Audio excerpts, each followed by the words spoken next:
tekunin ini ikan sampai akhirnya tahun 86 saya dapat anak 14 ekor di ujung di belakang saya nih, sebelah kiri. Karena dia lain daripada yang lain, saya lihat kok ikan apa gitu. Gitu saya deketin anak arowana. Itu luar biasa senangnya sampai hampir saya nyebur. Awalnya saya tidak tahu itu jantan yang ngasuh. Dan di sebelah kanan saya tuh dulu ada punjingjing. Itu jantan ngerem di bawah. Saya pikir itu ikan sakit. Mulut turun. Saya kejar-kejar, nggak dapet. Saya pikir udahlah. Sampai satu hari yang saya bilang, di sini dia 14 ekor. Nah dari situ saya teliti. Dari tahun 86 saya teliti. Sampai tahun 90 lebih saya disuruh bikin izin. Saya bikin izin. Saya izin komplit. Izin edar saya komplit.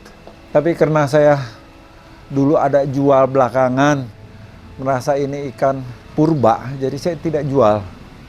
Jadi saya kumpulkan step demi step. Dari 86 saya kumpulkan itu bibit. Sampai jadilah itu ikan 1000 ekor lebih. Ya, teman-teman tahu ya. Dari 1000 lebih saya taruh di sana. Sini 986. Terakhir dicuri tinggal 300 lebih. Itu pun dengan kehilangan. Jangan membuat kita jadi putus semangat. Saya tidak putus semangat. Saya tetap maju. Cuman saya rada nyesel apa yang sudah saya hasilkan, saya dapat itu dikhianati sama pegawai saya. Rasanya untuk cepat kaya dari hasil yang begitu percuma ya. Bisa bohongin orang tapi tidak bisa bohongin diri sendiri dengan perbuatan sendiri. Jadi untuk teman-teman yang lihat di YouTube, di siapapun, saya berbagi, saya share sama orang. Karena ini ikan primadona Indonesia. Ya, ini ikan tidak saya rahasiakan. Siapapun yang mau tanya buat saya, oke. Ini satu kebanggaan loh, kebanggaan ikan ini. Ikan di seluruh dunia ya, ikan super red kita ini yang terbaik. Jadi untuk teman-teman, kalau mau ternak, ya itu harus step by step dipelajarin. Saya dari muda, saya dari SD ternakin ikan cupang. Ya, saya jualin ikan cupang. Sampai akhirnya kita teliti, piara ikan lain. Saya pun dulu banyak black ghost saya ternakin. Ya, manfish saya ternakin. Discus saya ternakin. Satu hari, karena saya lihat ini ikan arowana, ikan purba. Jadi saya khusus ternak, khusus arowana. Dan yang lain saya kesampingkan. Jadi karena ini ikan bukan nilainya tinggi, bukan. Ya, ini primadona Indonesia. Arowana waktu saya piara, itu tidak ada yang ngajarin. Saya otodidak. Saya cuma lihat ada dari IPB itu FJ Fuller tahun 64 apa 67.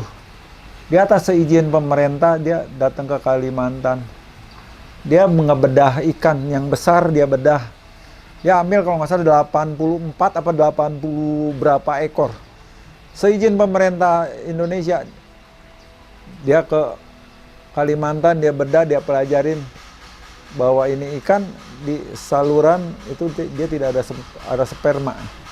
Jadi tanpa hujan, udara dingin, ini ikan tidak birahi. Biasanya musim awal hujan, ini ikan baru birahi, jadi bisa berkembang biak. Ikan ini beda. Dia telurnya tidak seperti ikan emas berkantung. Ikan ini telurnya seperti anggur. Jadi dia ada proses kawinnya. Tanpa kawin itu telur akan busuk semua. Indukan saya itu udah hampir 1000. Kalau tidak dicuri itu hampir 1000. Dulu karena saya izin edar pun ada. Saya biasa dulu. Ini biaya. Disebut kecil besar, disebut besar ya sedang. Jadi waktu saya ada izin, saya dapat anak 10 saya jual 5 atau berapa saya jual, sebagian saya sisakan untuk induk. Ini awalnya jadi kalau ngomong karena ada temen ada teman menganggap saya satu hal tidak mungkin. Jadi saya dari 12 indukan dulu, sekitar 3 pasang yang ada di sini. Waktu itu saya belum tahu, tapi setelah terakhir diselidikin 12 ekor induk itu hampir 3 pasang. Saya pernah ngomong sama teman bahwa dari 12 ekor ini saya berusaha kalau bisa dapat 200 ekor. Saya mau ternakan. Saya seperti tidak ditanggapi, tapi buat saya itu nggak masalah. Itu motivasi buat kita. Oh, tambah kita dibilang nggak mungkin, itu buat kita berpikir bagaimana caranya. Toh sekarang ternyata ikan saya sama anaknya lebih dari 1000 kok. Buat saya bukan jadi sombong, tapi berpikir bagaimana caranya kita jaga kelestarian ikan ini. Ya begini saya belajar. Dari sana air naik, turun terus muter ke sana. Akhirnya turun di ujung itu. Itu saya belajar sendiri. Umumnya ikan perlu oksigen tinggi, pakan, water treatmentnya udah oke. Itu cuman itu toh. Lain nggak perlu.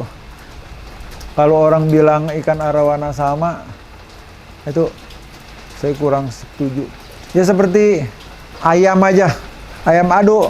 Kalau udah bercampur sama ayam kampung, ayam negeri, kita udah nggak bisa sebut itu ayam apa. Kalau kita mau piara ayam adu, kita belilah bibit jantan betina yang asli ayam adu, akan menghasilkan anak yang baik.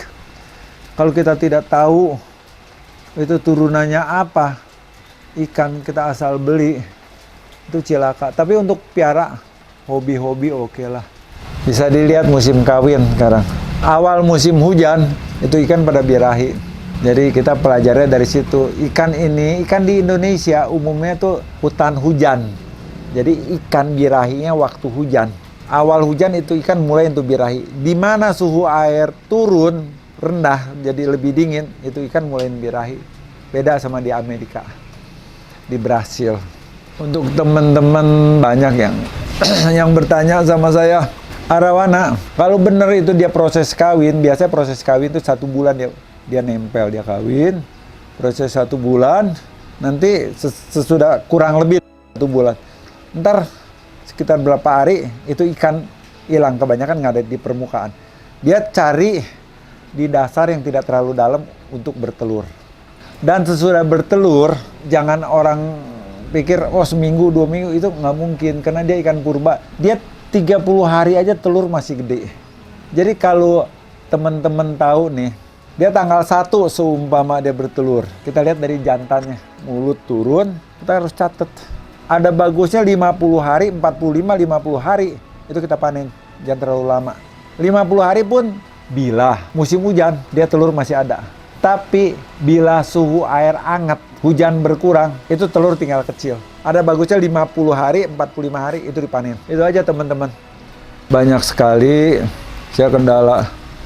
Mungkin kalau dihitung-hitung, yang mati itu lebih dari 300 kali. Penyebab satu yang namanya penyakit sisik terbuka.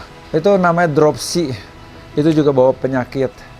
Ya terus yang sisiknya, dia lendirnya hilang. Itu juga saya korban banyak. Saya korban rasanya dari itu hampir 80 ekor ya. Ikan mendadak kena dropsy. Orang bilang sih itu mungkin penyakit velvet kalau didiskus ya.